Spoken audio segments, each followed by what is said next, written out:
this November, we got a...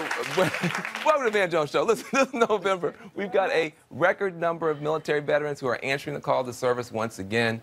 This time, they're deciding to run for public office, and many of them are running as Democrats in very competitive districts. I want you to welcome to the Van Jones Show Max Rose, who is a U.S. Army veteran. He is running in New York's 11th district. We've got Mikey Sherrill. She is a U.S. Navy veteran. She is running in New Jersey's 11th district. And Josh Welle, a U.S. Navy veteran running in New Jersey's 4th district. Welcome to the Van Jones Show. Look, we want to just thank you. You can just see, we want to thank you for your service. It's just so proud to have you here. Why are you serving again? You've already done one of the hardest jobs you can do for the country. Why put on these kind of uniforms and go back in? Yeah, for myself, serving after 9/11, everything my friends and I sacrificed for is in jeopardy. The values, the institutions, the civil liberties and civil rights are being challenged. And I think veterans and we here are running towards the fire to preserve those. Is that why you're running?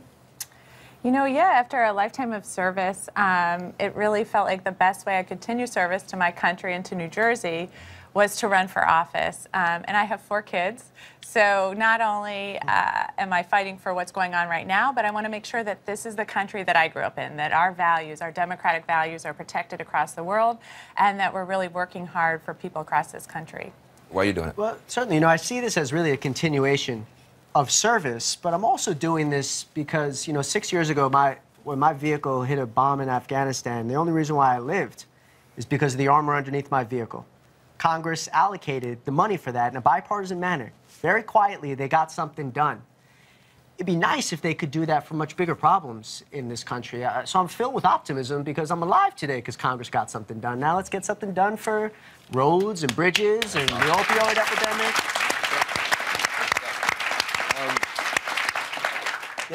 You were passionate. You said you felt like, you know, values are being challenged. Like what, by Trump? By what? What values are you concerned about being challenged? So I think it's leadership and accountability in Washington. This checks and balance system. We have a president that takes us backwards on the judiciary, freedom of speech, freedom of the press. 9/11 happened when I was a senior at the Naval Academy. We deployed for a decade. It wasn't about Republicanism or Democrat. It was country over party, mission first, and this Constitution against all enemies, foreign and domestic. And some of those enemy forces are here at home. Wow.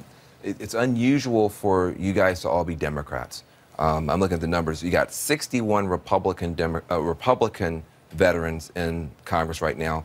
Only 19 Democratic veterans. That's going to change pretty soon. Well, but why? Well, I think that's a relatively recent thing to have the veterans coming from the Republican Party, because we see after World War II, you know, it's really a broad group of veterans in our Congress from both sides. And I think that's one of the reasons we're running, because the 3 of us feel very deeply that we need to pass good bipartisan legislation in Congress. And we think that some of those bridges can be built by veterans on both sides of the aisle. Well, you know, one of the things that's going to be hard to build bridges over is this foreign policy. You now have Trump. You guys went overseas trying to stick up for, you know, democracy and freedom and all this stuff.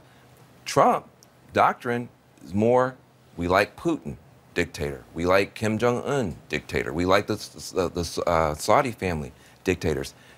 If you had the opportunity, having been elected, to go sit in the Oval Office and talk to President Trump about this tendency to cozy up to dictators, as people who went out there and fought, what would you say?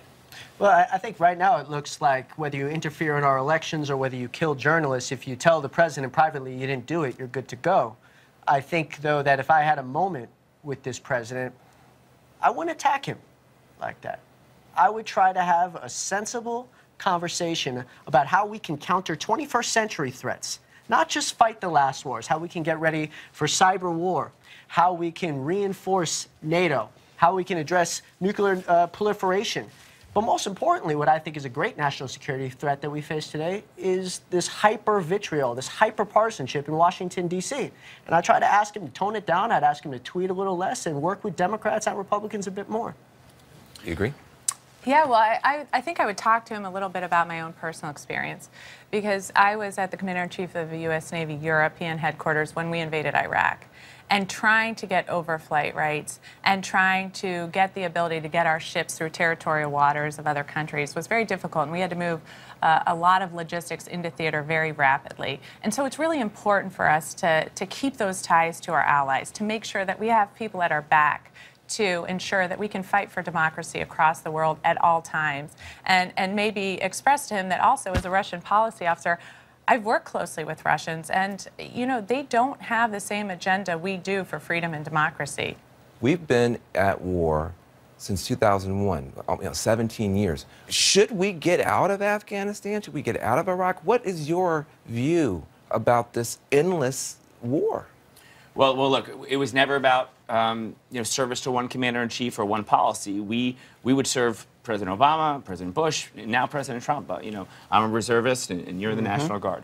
But what we do need is to define what success means. And we need to fund and resource that success. And in Afghanistan and the Middle East, if other countries aren't partnering with us in those same measurements or milestones, we need to have the courage to say, put an end to it. My commitment right now is that Afghanistan we've invested a lot in. This is a country where women had acid poured, young girls, 9 years old, acid on their faces to go to school. We can lift that country up if we have strong partners, but we have to be fair in whether or not it justifies the means. We have to define the mission, and we have to define success, and then we have to get out of these wars. All of us are aware of mission creep, and I think we see this day after day, year after year. Yeah. You know, this is such a tough question because it can't be, it's a false choice, stay or go. We see in Iraq, I think that we certainly left too quickly, and then we had to go back in because it's clear that there's definitely entities that are seeking out power vacuums across the globe. The question really is that how can we achieve some type of political reconciliation, some type of stabilization to allow us to leave without creating that power vacuum? And that's why I think that veterans on both sides of the aisle, people who have actually been on the ground where this is not just semantics for them, and we shouldn't just look at this as vets. I'm so proud to see all these diplomats running, these former CIA operatives running. Because the truth is in the 21st century, we all go to war together, and we all try to stabilize countries together. And it's going to be really powerful to have everyone's voice at the table to actually start to solve these problems. Oh, that's great. Look, I am super excited about what you're doing. And also, this is the year of the women. And you're in a really cool video that I want you to take a quick look at. Come November 6th, I will continue to serve the people of Michigan, of Pennsylvania, New Jersey, Kentucky, Virginia, the people of Texas. I will continue to serve the people of the United States of America. Are you ready to serve America?